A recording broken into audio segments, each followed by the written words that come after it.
नहमदुहु व नुसल्ली अला रसूलिहिल करीम अम्मा बाद फ़अऊज़ु बिल्लाहि मिनश शैतानिर रजीम बिस्मिल्लाहिर रहमानिर रहीम इन्ना नहनु नज़्ज़लना ज़िक्र व इन्ना लहु लहाफ़िज़ून सदक़ल्लाहु मौलानाल अज़ीम।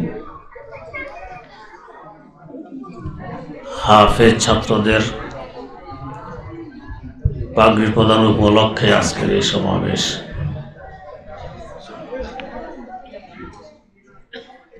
যাদের মাথায় ফজিলতের পাগড়ি তুলে দেয়া হলো এরা কারা? হাদিস শরীফে আছে আল কোরআন ও কালামুল্লাহ, কোরআন আল্লাহ রাব্বুল আলামিনের কথা। কালাম মানে কথা। কথার বাড়ি কোথায়? কথার বাড়ি অন্তর। আমার কথা আমার অন্তরে, আপনার কথা আপনার অন্তরে থাকে। এই হিসাবে আল্লাহ রাব্বুল আলামিনের কথা কোথায় থাকবে? তার কুদরতি অন্তরে। আমি যদি আমার কথা আমার অন্তরে রেখে দেই, জবানের মাধ্যমে ব্যক্ত না করি, আপনারা কি উপকৃত হতে পারবেন? পারবেন না। তো আল্লাহ রাব্বুল আলামিনও যদি তার কথাগুলো তার কুদরতি অন্তরে রেখে দেন, বের না করেন, আমরা বান্দারা কি উপকৃত হতে পারতাম? পারতাম। মেহেরবানি পূর্বক তিনি কথাগুলো বের করলেন, তবে বের করে সরাসরি আমাদের কাছে পাঠিয়ে দিলেন না। কেন? তার কুদরতি অন্তর থেকে কালাম বেরিয়ে যদি সরাসরি আমাদের অন্তরে এসে যায়, আমরা জ্বলে পুড়ে বর্ষ হয়ে যেতাম। আমরা তো দূরের কথা, আল্লাহ পাক সামান্যতম তাজাল্লি ফেলেছিলেন তুর পাহাড়ে। হযরত মূসা আলাইহিস সালাম আল্লাহ পাককে দেখতে চেয়েছিলেন। ঘটনা কি ঘটল? আল্লাহ পাক বলেন ফালাম্মা তাজাল্লা রাব্বুহু লিল জাবাল জাআলাহু দাক্কান ওয়া খাররা মূসা সারিকা। সামান্য তাজাল্লিতে এই পাথরের পাহাড়টি চূর্ণ বিচূর্ণ হয়ে যায়।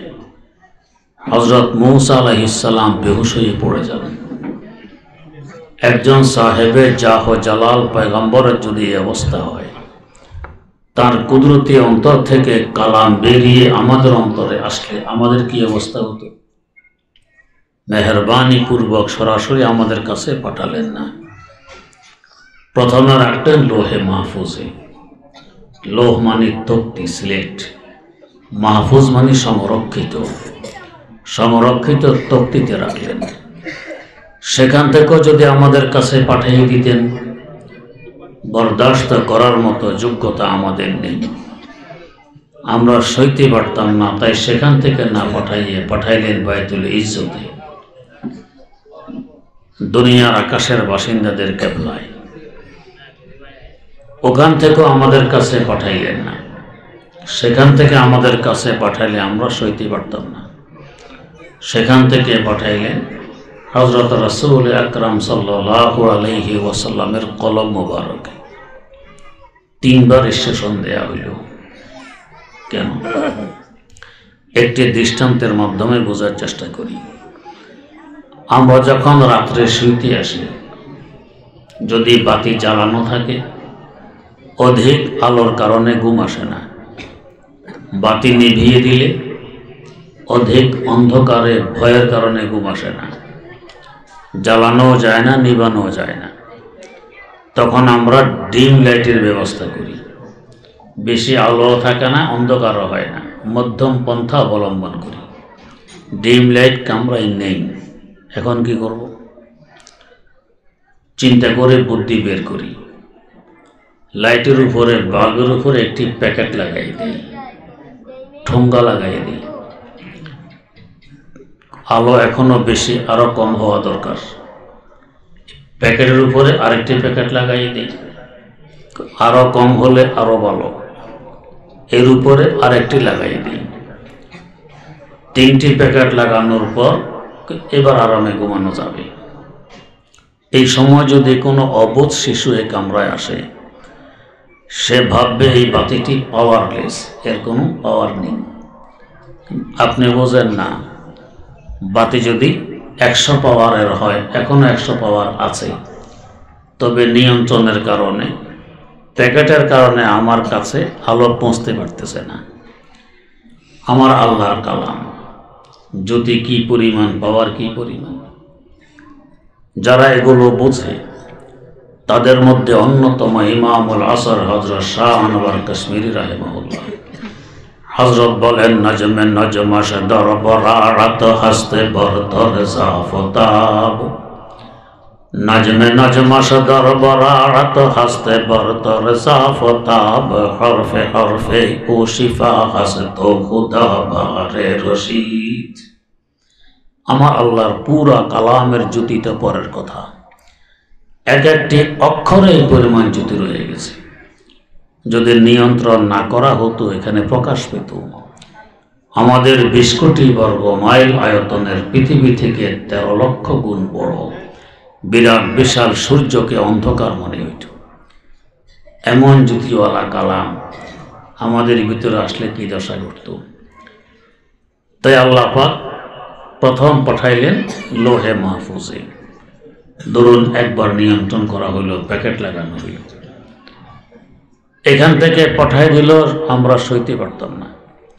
আল্লাহ পাক আবার পাঠাইলেন বাইতুল ইজ্জতে, দ্বিতীয়বার নিয়ন্ত্রণ হইল, ধরুন আরেকটি প্যাকেট লাগানো হইল।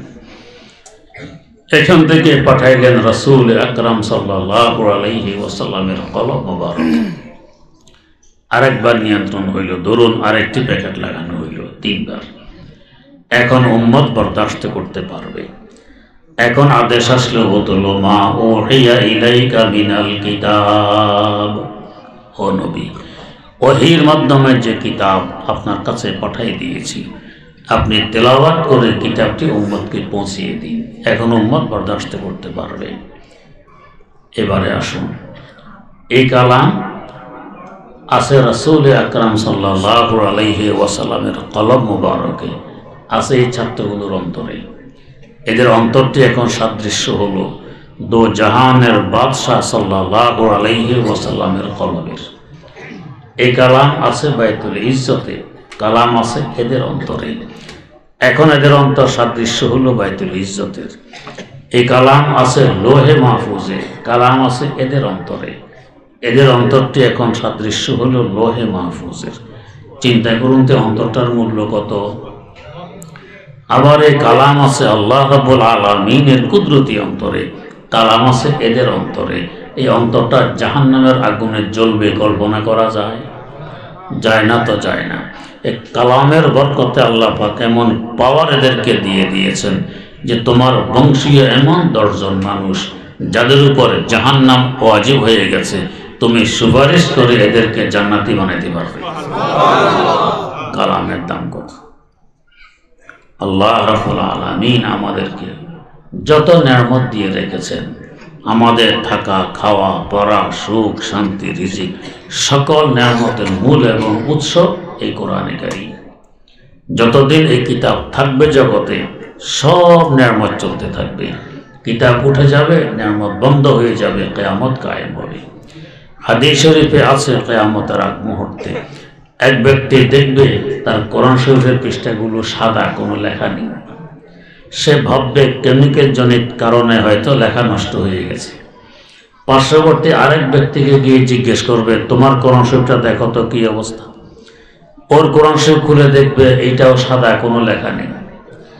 এভাবে গোটা দুনিয়ার কোরআন শরীফগুলো সাদা হয়ে যাবে, কোনো লেখা থাকবে না। তার মানে কোরআন উঠে গেছে। এরপরে কিয়ামত কায়েম হবে। কিয়ামতের আগ পর্যন্ত কোরআন থাকবে, সকল নিয়ামত থাকবে। এই কোরআনকে ধরে রেখেছে কারা, জিন্দা রেখেছে কারা? এই হাফেজারা, এই আলেমেরা। এবার চিন্তা করুন, এই আলেম আর হাফেজদের উসিলেই তো আমাদের থাকা, খাওয়া, পড়া, রিজিক, সুখ শান্তি সব চলছে। আমরা দেখি না, আমরা বুঝি না। বিয়ে বাড়িতে যখন দস্তরখান ঝাড়া হয় তো দেখা যায় সবচেয়ে বেশি খাবার আসে কুকুরের সামনে। এত খাবার দুলামিয়ার সামনেও আসে না। বিরিয়ানির স্তূপ কুকুরের সামনে। কুকুর কি আনন্দ, কি ফুর্তি করে বিরিয়ানি খায় আর লেজ নাড়ে। কুকুর কি বোঝে কার উসিলে এত বিরিয়ানি আমার সামনে এসেছে? বোঝে না। তাই তো সুযোগ পেলে দুধার পায়েও দু চার কামড় বসাইয়া দেয়। যদি বুঝতো এই লোকটার উসিলে এত বিরিয়ানি আমার সামনে এসেছে, যদি আজ এই লোকটি এই বাড়ি না আসতো, বিরিয়ানি করার কথা জুতাও মিলত না, মাথায় নিয়ে হাঁটতো। আমরা যদি বুঝতাম এই হাফেজে আলেম সমাজের বরকতে কোরআন এখনো জগতে আছে, ফলস্বরূপ আমাদের থাকা, খাওয়া, পড়া, রিজিক সব কিছু এখনো চলছে। যদি এই আলেম সমাজ, এই হাফেজারা কোরআন ধরে না রাখতো, কোরআন বিদায় নিয়ে যেত, সকল নেয়ামত বন্ধ হয়ে যেত, আমাদের থাকা, খাওয়া, পড়া কিছুই চলত না। জাতি বিজাতি নির্বিশেষে সকলে নেয়ামত ভোগ করতে, কিন্তু কোরআনের উসিলায় আমরা বুঝি না। সব কিছু বোঝার যোগ্যতা সকলের থাকে না, সব কিছু দেখার যোগ্যতা সকলের থাকে না।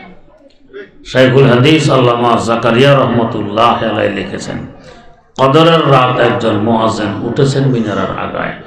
সেখানে উঠে তিনি এক চিৎকার দিয়ে নিচে নেমে বেহুশ হয়ে পড়ে যান। হুঁশ আসার পর জিজ্ঞেস করা হলো, চিৎকার কেন দিলেন, বেহুশ কেন হলেন? জবাব দিলেন, মিনারার আগায় উঠে যখন চতুর্দিকে তাকাইলাম, আমি দেখছিলাম গোটা দুনিয়া গাছগাছালি সহকারে আমার আল্লাহর দরবারে সেজদায় পড়ে আছে। এই দৃশ্য দেখে আমি সইতে পারিনি, চিৎকার দিয়ে বেহুশ হয়ে গেছি। আমরা তো দেখি গাছগাছালি সোজা দাঁড়াই আছে, উনি দেখতেছেন সেজদায় পড়ে আছে। ওই দেখার যোগ্যতা আমাদের নেই। तो मेरे नज़दीक हरदम लेके मैं अंधा हूँ पर, तो मेरे नज़दीक हरदम लेके मैं अंधा हूँ पर, बख्श वो नूरे बसीरत जैसे तू आवे नजर, बख्श वो नूरे बसीरत जैसे तू आवे नजर।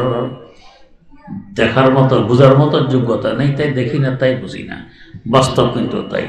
এ কোরআনে কারিম সব কিছুর মূল উৎস।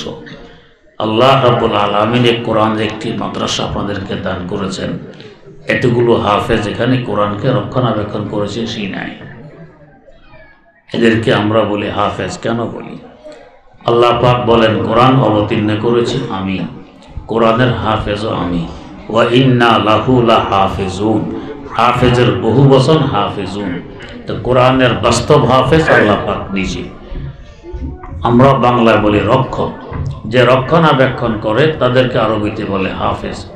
তো কোরআনের বাস্তব হাফেজ আল্লাহ পাক নিজে। এই বাচ্চাগুলো কত আরামের ঘুম তারা হারাম করেছে। এক একটি আয়াত হাজার হাজার বার তেলাওয়াতের মাধ্যমে এই বিশাল কিতাব তাদের সিনে ধারণ করেছে। তাই আল্লাহ পাক খুশি হয়ে নিজের হাফেজ টাইটেলটি এদেরকে দিয়ে দিলেন, যে এখন থেকে জগৎবাসী আমার পরিবর্তে তোমাদেরকে হাফেজ বলবে।